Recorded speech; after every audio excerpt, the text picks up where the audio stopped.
Kinshasa accueille ce jeudi le 10e sommet des chefs d'État et de gouvernement des pays signataires de l'accord cadre pour la paix, la sécurité et la coopération pour la RDC. La cérémonie se tient au Palais de la Nation. Et l'élection des gouverneurs et vice-gouverneurs se tiendront plutôt le 6 mai et non le 6 avril. La CENI a annoncé le réaménagement de son calendrier en évoquant notamment les raisons financières. Et nous parlerons de l'actualité dans le monde. Les troupes russes sont sur le sol ukrainien depuis le matin de ce jeudi. La Russie a décidé de mener une opération militaire pour défendre les séparatistes de l'Est du pays. La communauté internationale a condamné cette entrée des militaires russes. Ravi de vous retrouver à la présentation de ce journal. À la une de l'actualité, le 10e sommet sur le mécanisme de suivi de l'accord cadre d'Addis Abeba se tient enfin. Des chefs d'État signataires de cet accord sont à Kinshasa pour évaluer la situation politique et sécuritaire dans la région de Grand Lac. 5 chefs d'État ont fait le déplacement pour le sommet de l'accord cadre d'Addis Abeba. Le président du Rwanda a préféré être représenté par son premier ministre. Pourtant, celui-ci avait fait le déplacement du Sénégal pour l'inauguration d'un stade, le stade Abdoulaye Wade. La veille de ce sommet, c'était un ballet diplomatique qui s'était effectué autour du président de la République. Félix Antoine Tshisekedi a d'abord eu un entretien avec le président burundais Evariste Ndayishimiye. Les deux chefs d'État ont eu un entretien sur les sujets d'intérêt commun entre la RDC et le Burundi, selon la présidence de la République. Félix Tshisekedi a rencontré aussi tour à tour d'autres participants à ce 10e sommet. D'abord, l'envoyé spécial du secrétaire général de l'ONU pour la région des Grands Lacs, puis le président de la Commission de l'Union africaine. 3 moments vont ponctuer ce sommet des chefs d'État, en dehors de la cérémonie d'ouverture, le huis clos des chefs d'État et la lecture du communiqué final, puis les discours de clôture de Félix Tshisekedi. Ce sommet doit faire le bilan de la situation politique et sécuritaire dans la région des Grands Lacs, ainsi que la mise en œuvre de l'accord cadre depuis leur dernière réunion tenue à Kampala. Le président ougandais Yoweri Museveni, qui préside sa dernière réunion, passera la main ce jeudi à Félix Tshisekedi. La réunion de ce jour se tient après 3 reports. Et la coalition Lamuka demande à l'ONU de soutenir l'intégrité du processus électoral en RDC. Dans une lettre adressée au secrétaire général des Nations Unies, Martin Fayulu, et Adolphe Mouzito suggèrent aux Nations Unies de réunir en urgence toutes les parties prenantes au processus électoral afin de dégager un consensus et ainsi éviter tout hold-up électoral. On écoute Prince Epenge, cadre de la coalition Lamuka, qui revient sur le contenu de cette lettre. Lamuka a jugé bon de saisir par écrit M. Antonio Guterres pour non seulement dénoncer le caractère déséquilibré de l'accord cadre d'Addis Abeba, mais aussi et surtout appeler les Nations Unies à accompagner le Congo dans ces grands virages électoraux que nous amorçons. Vous savez que la coalition Lamuka se bat et continue à se battre pour qu'il y ait un cadre consensuel de réforme de la CENI dans un bref délai. Nous invitons les Nations Unies par notre lettre à aider le Congo, les acteurs politiques, à trouver un consensus rapide pour que des bons animateurs de la CENI soient mis sur pied et surtout que les finances nécessaires soient mobilisées pour que demain le Congo ne soit pas plongé dans un nouveau chaos électoral. La Lamuka est prête à aller aux élections avec tous ses candidats. La Lamuka n'attend qu'une CENI qui va respecter la volonté du peuple. Et dans l'actualité également, la Commission électorale nationale indépendante a annoncé le report de l'élection des gouverneurs et vice-gouverneurs. La centrale électorale évoque notamment des raisons financières. Le dépôt des candidatures s'était clos hier mercredi. Jenny Kayembe. Au regard de la finalisation de la procédure des dérogations des décaissements de fonds conformément à l'instruction 15 bis de la Banque centrale du Congo et pour des raisons d'inclusivité, la Commission électorale nationale indépendante décide de reporter l'élection de gouverneurs et vice-gouverneurs dans les 14 provinces concernées. Pour le gouverneur, il s'agit de Bazuele, Olomami, Kasai oriental, Congo central, Lomami, Maïndombe, Tanganyika, Maniema, Mongala, Chopo, Kasai central, Ituri après état de siège et le Sankuru. Pour les vice-gouverneurs de province, il s'agit de Kinshasa et Congo. Le processus de réception des candidatures a été clos ces jours. Selon la CENI, 67 dossiers de candidatures ont été déposés, dont 11 femmes et 56 hommes. Aucune candidature n'a été réceptionnée à la province de la Lomami. Cependant, vu le report de ces scrutins, la période d'enregistrement est prolongée jusqu'au 24 mars.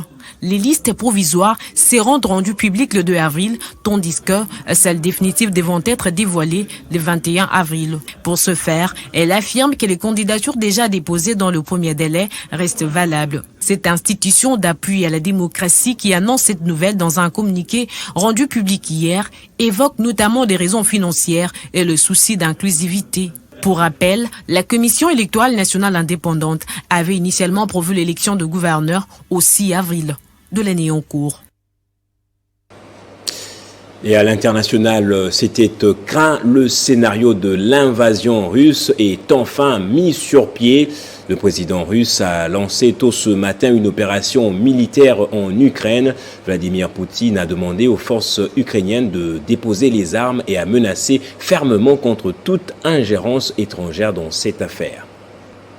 C'était encore dans l'imaginaire de beaucoup de gens, mais peu avaient donné du crédit à ce scénario auquel la Russie fait assister le monde ce jour.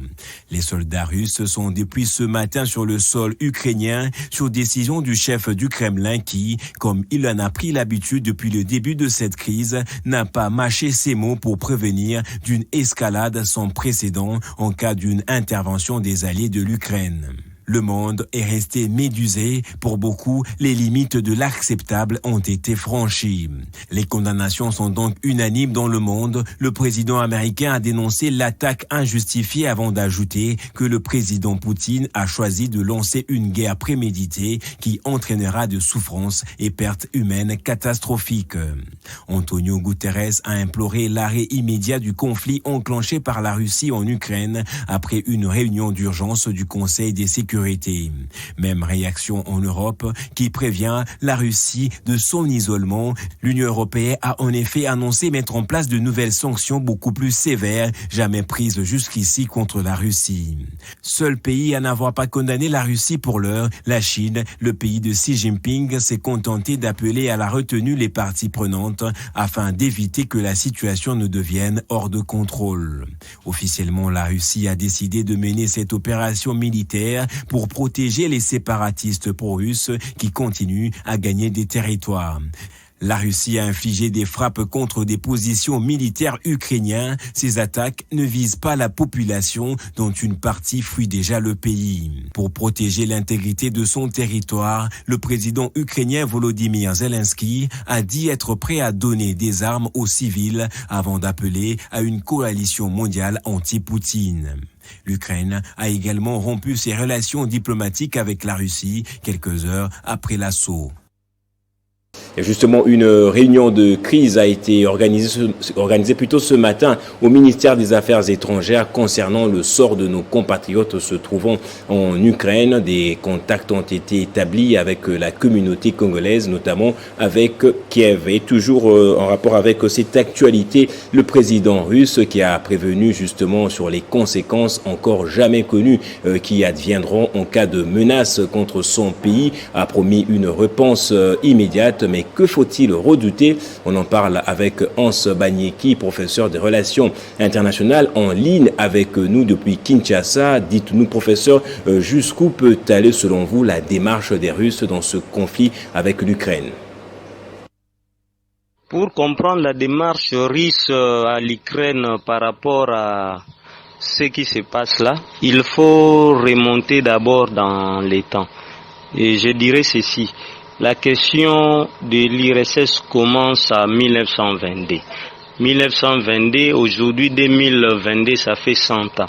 Cela justifie les motivations russes aujourd'hui qui prennent corps par rapport à leur doctrine stratégique. D'abord, la première doctrine après l'implosion de l'URSS en 90, le glissement stratégique, on a connu une nouvelle doctrine que les Russes dénomment la doctrine stratégique de l'ennemi rapproché et de l'ennemi éloigné. Dans cette logique, la Russie cherche à donner une place de choix dans la formulation de la politique militaire et stratégique à tous les pays appartenant dans la sphère d'influence russe. Et si nous regardons la sphère d'influence russe, nous avons les États comme l'Ukraine qui intéressent plus la Russie, parce que cette logique-là ne veut pas que la Russie laisse son étranger ou l'ennemi qui est rapproché basculer du côté de l'Union européenne, qui est considérée comme étant un ennemi éloigné. Si l'Union européenne arrivait à convaincre l'Ukraine à adhérer, et la Russie serait en insécurité. Voilà la logique qui anime Poutine pour occuper déjà l'Ukraine avant que l'ennemi, l'OTAN, soit proche de la Russie pour constituer une menace réelle. À ce stade, pensez-vous que l'issue diplomatique est-elle encore possible ? Par rapport à l'issue diplomatique, il faut dire que la diplomatie, c'est l'instrument de mise en œuvre d'une politique extérieure. On doit toujours utiliser cet instrument-là parce que nous savons que si cette question n'est pas bien gérée, nous allons assister à une troisième guerre mondiale. Et aujourd'hui, il faut le dire, moins encore les Américains et les Européens sont prêts pour faire la guerre avec la Russie. Parce qu'il faut signaler qu'il y a aussi un adversaire de taille qui est en train de les observer, c'est la Chine. Si jamais les Américains engageaient une guerre directement avec les Russes, vous savez que les deux possèdent pratiquement la même force militaire. Ils vont s'anéantir les deux et ils vont donner la place à ces outsiders qu'est la Chine pour prendre la première position sur le plan politique et militaire au niveau de la scène internationale. Et là, nous risquerons de passer à une nouvelle configuration dans les relations internationales. Donc voilà pourquoi du côté américain, du côté européen, on donne beaucoup d'importance à la diplomatie pour ramener les acteurs politiques au niveau de la scène internationale à comprendre aujourd'hui on n'a pas besoin de cette troisième guerre mondiale puisque cette troisième guerre mondiale-là ne profiterait pas aux Américains, pas aux Européens, moins encore à la Russie parce qu'ils ont des forces similaires, je l'ai dit, ils vont se neutraliser. Merci, professeur. On passe en sport à présent, éliminatoire de la Coupe du Monde Qatar 2022. Vous le savez, nous sommes à un mois des matchs des barrages, une étape décisive pour les 10 nations restées en lice.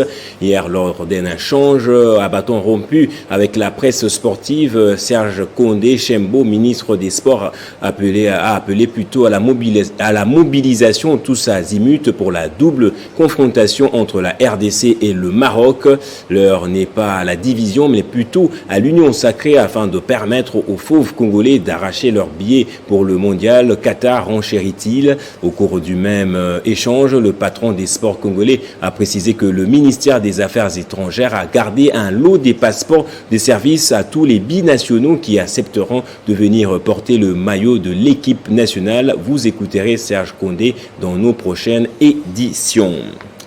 Et en Europe, la manche retour des huitièmes de finale de la Ligue des Champions League s'annonce décisive au regard des résultats enregistrés à la phase aller. Dans les derniers matchs joués hier, Benfica et Ajax Amsterdam se sont neutralisés au Portugal. Même chose entre l'Atlético Madrid et Manchester United.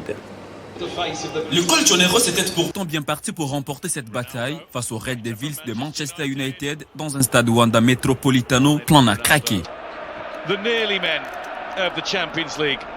Les hommes de Diego Simeone étaient décisifs dès l'entame du match. Au retour des vestiaires, le jeu sera équilibré et Manchester United va changer la donne du match au dernier quart d'heure avec l'entrée du jeune espoir Anthony Elanga que prenait la place de Marcus Rashford. Alors, ce sera la même chose entre Ajax Amsterdam et Benfica au terme d'un match spectaculaire et riche en intensité. Alors qu'on jouait la... Prenons le rappel des titres à présent.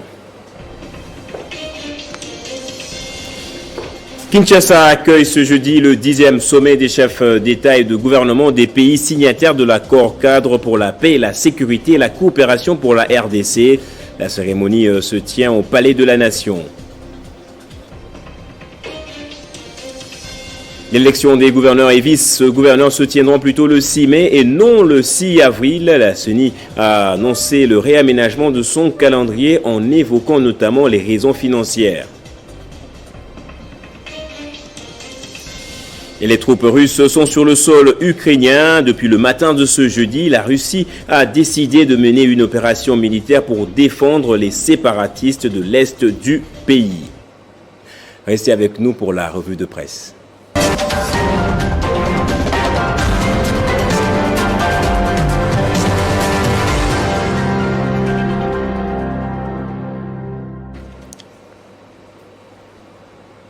Bienvenue à vous si vous nous rejoignez. La revue de presse est avec Bédrine Kenge. Elle me rejoint déjà de l'autre côté du studio. Bonjour et bienvenue à vous Bédrine. Bonjour Gaëtan et merci. À la une des journaux et cite les dossiers des élections et des gouverneurs, vice-gouverneurs reportés au 6 mai prochain. Tout à fait Gaëtan, elles sont repoussées au mois de mai et c'est sur cette pensée évoque les raisons de cette décision de la CENI parmi lesquelles figure la finalisation de procédures de dérogation de décaissement de fonds conformément à l'instruction 15 de la Banque centrale du Congo et aux raisons d'inclusivité, souligne ce site. Et concernant le ticket Union sacrée pour ces élections, Politico.cd note que sans surprise, l'UDPS et l'FDC se sont taillés respectivement la part du lion, une situation qui n'a pas laissé indifférent les députés nationaux du PPRD Mosaïque, d'après ce média en ligne qui ont rejoint l'UCN, ont rejeté cette liste issue des négociations pour la désignation du candidat gouverneur ou vice-gouverneur sous la houlette des deux présidents de la Chambre basse du Parlement ainsi que du Sénat et le secrétaire général de l'UDPS et abondant dans le même sens au Capi News écrit Union sacrée déjà deux couacs après le départ de Jean-Marc Kaboun. C'est la crise, s'exclame le confrère. Et selon le site, le violon ne s'accorde plus à l'Union sacrée de la nation plus d'un mois après les départs de Jean-Marc Kaboun. À la base, deux sujets majeurs, la publication par la hiérarchie de l'UCN des tickets de candidats gouverneurs et vice-gouverneur pour le compte de l'UCN et les dossiers relatifs à la mise en place dans les entreprises publiques.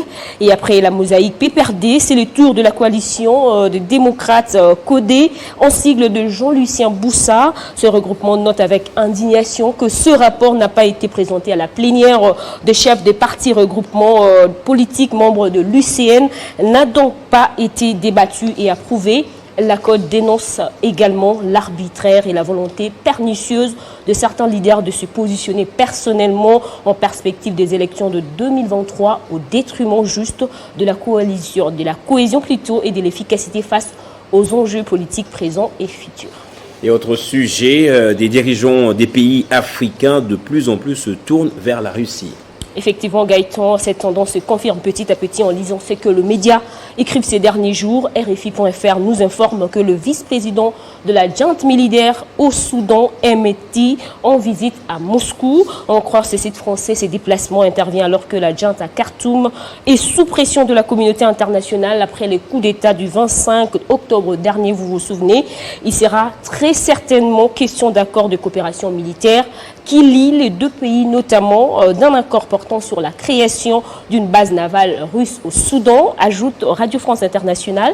Et de son côté, Wakatsira.com parle de partenaires au pouvoir maliens qui se sont manifestés pour le soutenir et combler les vides laissés par l'opération Barkhane. Il s'agit par exemple du Tchad, dont le président Mahamat Déby Itno, qui a indiqué le 21 février dernier que son pays restera auprès du Mali dans la lutte contre le terrorisme à travers le renforcement de ses effectifs engagés au sein de la MINUSMA.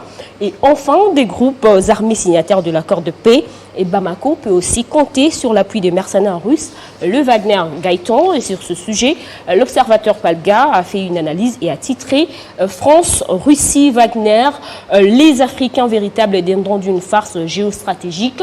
Suite à la rupture de relations diplomatiques entre Paris et Bamako, les Français obligés de quitter ce pays. Mais est-ce que de Bangui à Bamako devrait se confier au premier hableur venu? Pour ce site burkinabé, c'est une attitude très puérile pour les dirigeants africains. Avant de se poser encore une autre question, Gaëtan, pourquoi du reste devrions-nous nous défaire des chaînes d'un exploiteur si c'est pour nous enchaîner encore en toute souveraineté à un autre maître présumé, plus humaniste, désintéressé et désincarné, pauvre de nous? S'exclame-t-il, et de toutes les façons, personne ne viendra nous sortir de l'abîme dans lequel nous sommes tombés, pas plus la France que la Russie, qui chacune à sa manière sait ce qu'elle recherche et se donne les moyens de l'obtenir avec plus ou moins de fitness, conclut l'observateur Palga. Et pour terminer, de l'autre côté de la rive du fleuve Congo, au Congo-Brazzaville, pour parler de l'AS Konzo qui se bat pour son élévation. Oui, Gaëtan a créé depuis 2004 l'association sportive Konzo, club cher à Konzo, pour se hisser au rang de grandes équipes de ce pays telles que le Diable Noir. Mais jusque-là, ses performances ont été toujours en deçà de la vision de son initiateur. Comme Ex-Actu indique, pour son ascension, l'AS Konzo, des sérieuses restructurations et toilettages ont été effectués au niveau interne du club brazzavillois. C'est en rendant à la retraite les joueurs de plus ou moins 35 ans en recrutant justement le jeune âgé de moins de 25 ans. Pour ce mensuel d'information générale, 2022 est une année décisive pour l'AS Konzo et de tous les enjeux. Et l'équipe ne jure que par remporter la Coupe du Congo-Brazzaville. Il faut le souligner, Gaëtan. Merci Bedin Kingé pour cette lecture transversale des sites et journaux parus ce jeudi. Merci à vous autant. Et c'est par ici que ce journal prend fin. Merci à vous tous de l'avoir suivi. Très bonne suite de programmes et n'oubliez pas de toujours être heureux.